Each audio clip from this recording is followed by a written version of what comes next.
Hello friends, I am Satish Rajput. Today I will teach you use of inwardly. Inwardly एक क्या होता है? Inwardly part of speech की दृष्टि से एक एडवर्ब होता है, यानी कि इनवार्डली एडवर्ब की तरह कार्य करता है। एडवर्ब मतलब क्या होते हैं? क्रिया विशेषण जो कि वर्ब को स्पेसिफाई करते हैं। इनवार्डली का हिंदी मीनिंग क्या होता है? इनवार्डली का हिंदी मीनिंग होता है मन ही मन। ठीक है, क्या होता है? मन ही मन। अब सेंटेंस किस तरह के रहेंगे, क्या किस कंडीशन में हम इनवर्डली का प्रयोग करें? ठीक है, तो यदि आपके सेंटेंस में यानी हिंदी वाक्य में मन ही मन का उच्चारण आए तो हम क्या यूज कर सकते हैं? इनवर्डली का इस्तेमाल कर सकते हैं।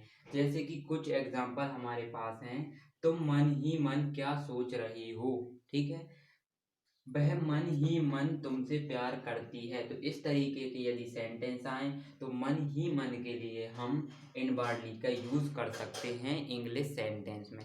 अब स्ट्रक्चर क्या रहेगा, किस स्ट्रक्चर के तहत हम इनवर्डली का यूज करेंगे? तो इसके लिए हम तीन स्ट्रक्चर का इस्तेमाल कर सकते हैं। प्रथम स्ट्रक्चर क्या रहेगा कि हम सर्वप्रथम इनवर्डली का इस्तेमाल करें, देन उसके बाद सेंटेंस का इस्तेमाल करें। क्या करें? इनवर्डली का इस्तेमाल करें। INWARDLY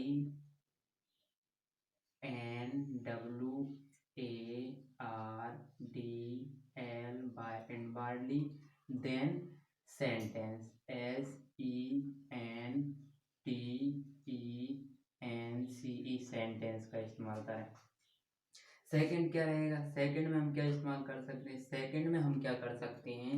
सेकंड में हम पहले सेंटेंस लिख सकते हैं, देन उसके बाद क्या यूज कर सकते हैं? देन उसके बाद इनवर्डली का इस्तेमाल कर सकते हैं। सेकंड में क्या करें? हम पहले सेंटेंस का इस्तेमाल करें, SENTENCE सेंटेंस, देन उसके बाद इनवर्डली का इस्तेमाल करें, INWARDLY इनवर्डली। ठीक है, थर्ड में हम क्या कर सकते हैं? थर्ड कंडीशन में हम सर्वप्रथम क्या लिखेंगे? एक सब्जेक्ट लिखेंगे। ठीक है, थर्ड कंडीशन में हम क्या करेंगे? थर्ड कंडीशन में हम सर्वप्रथम सब्जेक्ट का इस्तेमाल करेंगे, देन उसके बाद क्या करेंगे? सब्जेक्ट के बाद क्या आती है? हेल्पिंग वर्ब का इस्तेमाल करेंगे, देन उसके बाद इनवर्डली INWARDLY इनवर्डली का इस्तेमाल करेंगे, देन उसके बाद मेन वर्ब का इस्तेमाल करेंगे और देन उसके बाद ऑब्जेक्ट का इस्तेमाल करेंगे। ठीक है, तो ये कौन सा स्ट्रक्चर हो गया? थर्ड स्ट्रक्चर हो गया। प्रथम स्ट्रक्चर क्या है? प्रथम स्ट्रक्चर में हम इनवर्डली, देन उसके बाद सेंटेंस। सेकंड स्ट्रक्चर में क्या कर सकते हैं? सेंटेंस पहले लिख दो, देन उसके बाद इनवर्डली। थर्ड स्ट्रक्चर में हम क्या कर सकते हैं?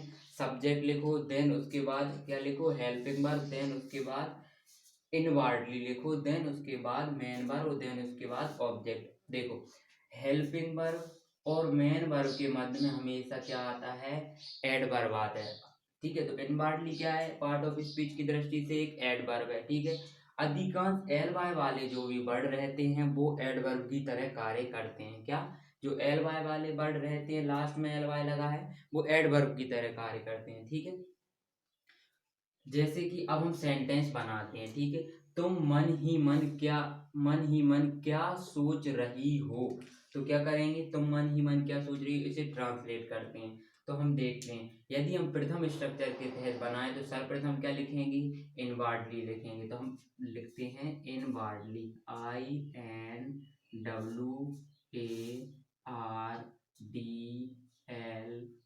इनवर्डली, लगाया, देन उसके बाद हम क्या करेंगे? सेंटेंस लिखेंगे। तुम क्या सोच रही हो? मन ही मन का इनवर्डली लिख दिया, अब तुम क्या सोच रही हो? तो क्या के लिए क्या लिखेंगे? वाट, यानी WH टाइप सेंटेंस बनेगा। वाट आर यू, ठीक है, ये WH word, helping verb, subject, then main verb, THINKING,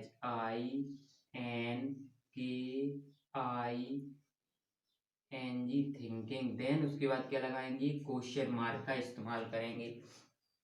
अब इसे कैसा बना सकते हैं? व्हाट आर यू थिंकिंग, पहले सेंटेंस लिखिए, देन उसके बाद लगा सकते हैं इनवर्डली, यानी what are you thinking inwardly, यदि हम इस स्ट्रक्चर के तहत चलें तो किस प्रकार बनाएंगे, सर्वप्रथम हम क्या लिखेंगे, अब सब्जेक्ट यहाँ पर क्वेश्चनेटिव है तो ये क्या सर्वप्रथम WH वर्ड ही लिखा है, यानी कि हेल्पिंग वर्ब पहले आ जाएगी, WH वर्ड के बाद ये पहले आ जाएगा, फिर सब्जेक्ट, फिर इनवर्डली, फिर मेन वर्ब, फिर ऑब्जेक्ट, क्वेश्चन मार्क। क्या करेंगे हम, व्हाट आर, ठीक है, फिर क्या करेंगे, यू इनवर्डली थिंकिंग, ठीक है, फिर क्वेश्चन मार्क। अब वह मन ही मन तुमसे प्यार करती है, तो किस प्रकार से लिखेंगे, सर्वप्रथम हमने लिखा इनवर्डली, INWARDLY,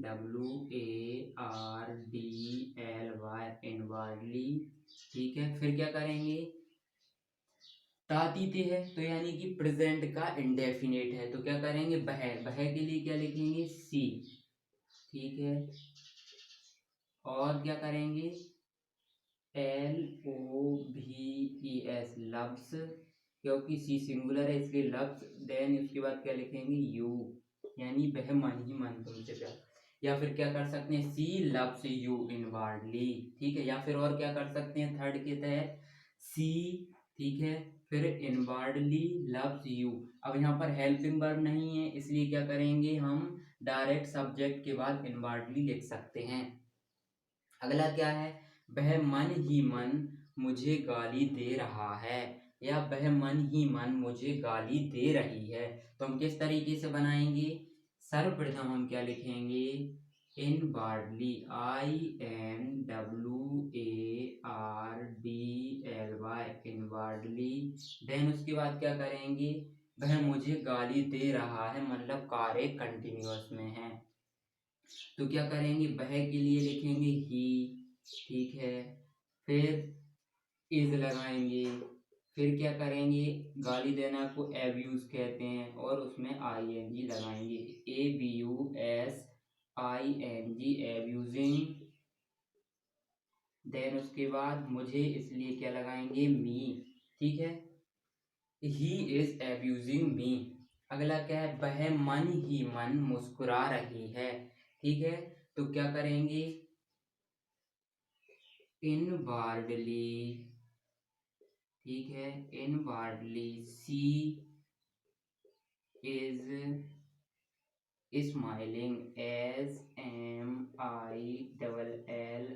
SMILLING, स्माइलिंग, यानी क्या कर रही है, वह मन ही मन मुस्कुरा रही है, या सी इज स्माइलिंग इनवर्डली, या फिर सी इज इनवर्डली स्माइलिंग, ठीक है, तो तीनों रूपों में बना सकते हैं हम।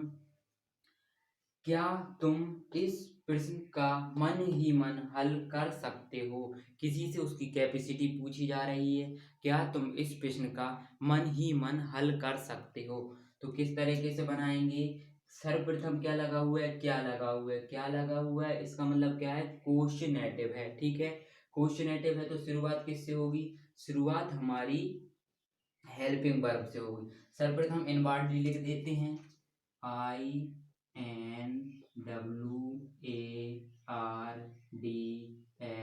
इनवर्डली, देन क्या करेंगे, अब हम हेल्पिंग वर्ब लिखेंगे, और हेल्पिंग वर्ब क्या होगी, कैन होगी, क्योंकि सकना, कैन, देन उसके बाद क्या करेंगे, कैन, अब सब्जेक्ट लिखेंगे तो यू, यानी तुम, यानी कैन यू, अब क्या करेंगे, कर सकते हो तो सॉल्व,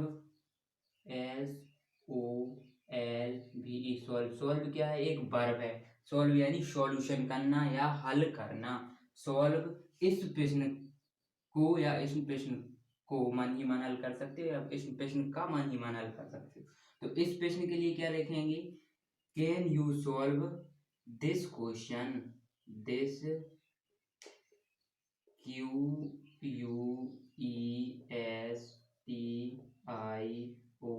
देन उसके बाद क्वेश्चन मार्क का इस्तेमाल करेंगे।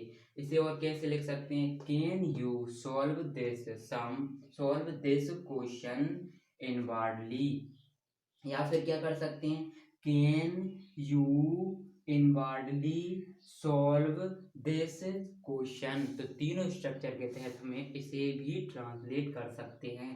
तो हमने क्या देखा कि इनवर्डली एक एडवर्ब की तरह कार्य करता है, यानी कि क्रिया विशेषण की तरह कार्य